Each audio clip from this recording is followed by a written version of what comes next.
Hello बच्चों, कैसे हैं। हमने पिछली बार अपना यूनिट 3 अप्लाइड केमिस्ट्री का विद्युत रसायन में देखा था कि इलेक्ट्रोकेमिस्ट्री क्या होती है, केमिकल कंपाउंड्स कितने प्रकार के होते हैं, जैसे विद्युत अपघट्य, विद्युत अनअपघट्य, है ना।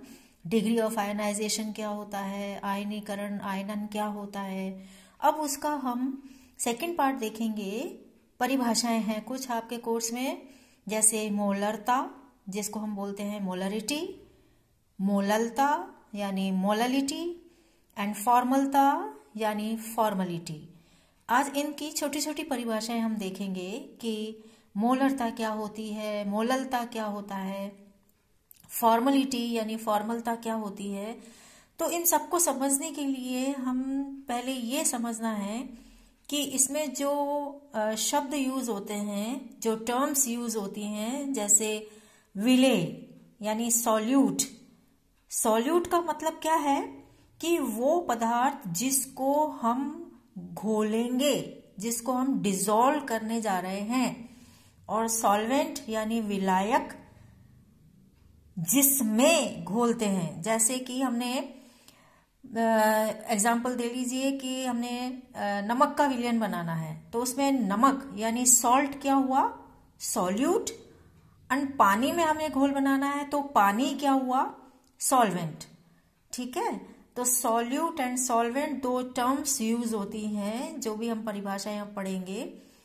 तो मोलरिटी एंड मोललिटी में बिल्कुल साफ डिफरेंस। आप ये देखिए, डायग्राम देखिए कि विलयन बना रखा है मैंने। देखिए ये जार है, हमने सॉल्यूशन बनाए हैं। अब ऊपर लिखा है, एक तरफ देखिए बाईं तरफ, मोलरता, मोलरिटी। तो मोलरिटी में है मोल्स पर लीटर, यानी कि मोलरिटी क्या होती है कि पदार्थ के जिसको हमने घोला है उसके मोल्स कितनी मात्रा में, 1 लीटर में। ठीक है, मोलरिटी, मोललिटी। अब ये तो मोलरिटी देखा, मोलरिटी, मोलरता। मोलरता का मतलब है कि पदार्थ के मोल्स अपॉन विलयन का 1 लीटर। अब देखिए मोललता। मोललता में क्या है कि 1 किलोग्राम विलायक में, 1 किलोग्राम विलायक सॉल्वेंट है, उसमें नंबर ऑफ मोल्स कितने हैं। फिर से देखिए, मोलरिटी, मोलरता। मोलरता है number of moles per litre of solution. ध्यान देखिए, अंडरलाइन कर रखा है, सॉल्यूशन के 1 लीटर में। जबकि इधर देखिए मोलरिटी में कि सॉल्वेंट का 1 किलोग्राम हमने लिया और उसमें कितने नंबर ऑफ मोल्स हैं, वो कहलाती है मोललिटी, मोललता। तो मोललता में ध्यान रखिएगा 1 किलोग्राम ऑफ सॉल्वेंट यूज होगा, और मोलरिटी में 1 लीटर ऑफ सॉल्यूशन।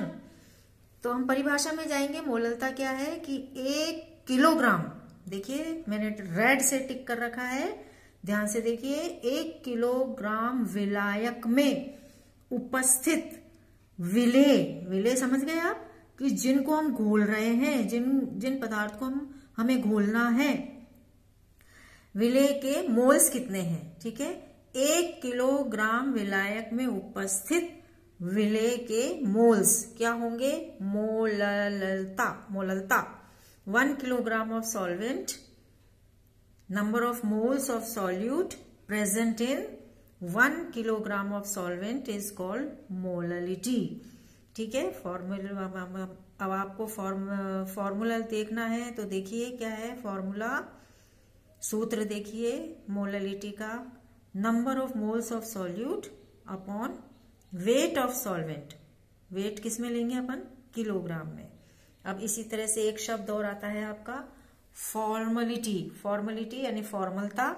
तो फॉर्मलता क्या है, formality of a solution may be defined as, बहुत ध्यान से देखिए, the number of gram formula masses फिर से पढ़िए, the number of gram formula masses of the ionic solute dissolve per litre of the solution.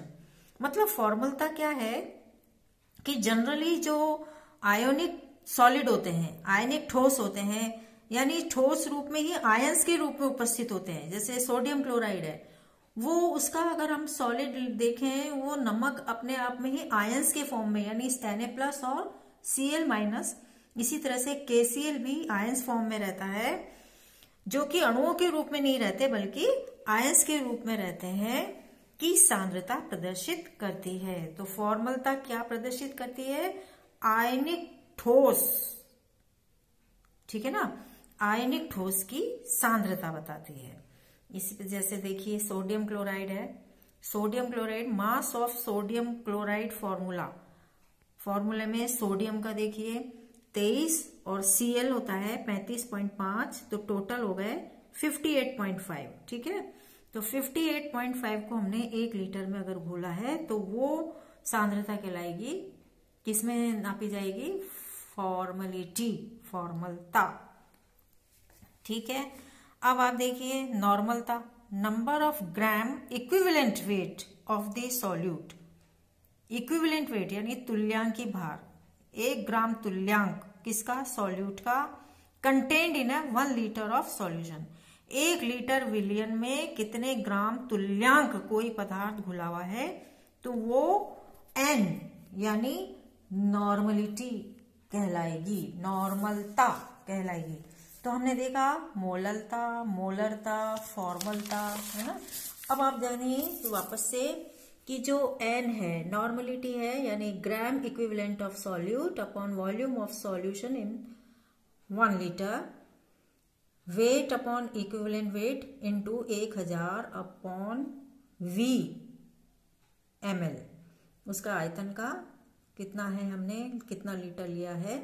और इक्विवेलेंट वेट क्या होता है? Molar mass upon N। N क्या है कि अगर हम एसिड लेंगे तो उसमें हाइड्रोजन आयन की संख्या कितनी है, अगर हमने क्षार लिया है तो उसमें हाइड्रोक्सिल आयन की संख्या कितनी है, और अगर कोई लवण लिया है तो उसमें कितने चार्जेस है, मतलब charge present in ionic formula. तो ये देखेंगे, जैसे NaCl है तो Na+1 है ना, तो Na+1 है, तो इसका मतलब है कि चार्ज कितना है इसमें? 1, और इसकी यूनिट यानी इकाई होती है इक्विवेलेंट पर लीटर। फिर से और अच्छी तरह से देखेंगे कि मोलरता और नॉर्मलता में क्या अंतर है। देखिए बहुत ध्यान से कि 1 लीटर विलियन में उपस्थित विलेय के मोल्स की संख्या वो है मोलरता, और नॉर्मलता क्या है? विलेय के ग्राम तुल्यांक की संख्या जो कि 1 लीटर विलियन में है। दूसरा और अंतर क्या कर सकते हैं कि विलियन के कुल आयतन में मोल्स की गणना बताती है, जो भी है मोलरिटी क्या बताती है कि विलियन के कुल आयतन में मोल्स की कितनी संख्या है। इसी प्रकार से नॉर्मलता विलियन के कुल आयतन में विलेय के ग्राम तुल्यांक कितने हैं। तो यूनिट क्या हुई नॉर्मलता की? इक्विवेलेंट पर लीटर, और मोलरिटी की मोल्स पर लीटर। तो मोल्स पर लीटर क्या है? मोलरता, और इक्विवेलेंट पर लीटर क्या है? नॉर्मलता, ठीक है। तो N बराबर क्या हुआ? नॉर्मलता को हम देखेंगे N इंटू मोलरिटी। देखिए संबंध नॉर्मलता और मोलरता में संबंध, नॉर्मलता बराबर होती है N इंटू मोलरिटी। संबंध बहुत ध्यान से देखिए। तो मोललिटी, अब वापस से आइए मोललता। मोललता मतलब है कि मोल्स पर केजी सॉल्वेंट, और मोलरिटी क्या है? मोल पर लीटर सॉल्यूशन। तो हमने देखा मोलरता यानी मोलरिटी, मोललता यानी मोललिटी, नॉर्मलिटी, है ना, और हमने देखा बाद में पहले फॉर्मलिटी। फॉर्मलिटी कैसे देखा था? ये देखिए फॉर्मलिटी, फॉर्मलता। फॉर्मलता में हमने क्या देखा था कि formality of a solution may be defined as the number of gram formula masses of the ionic solute dissolved per liter of the solution.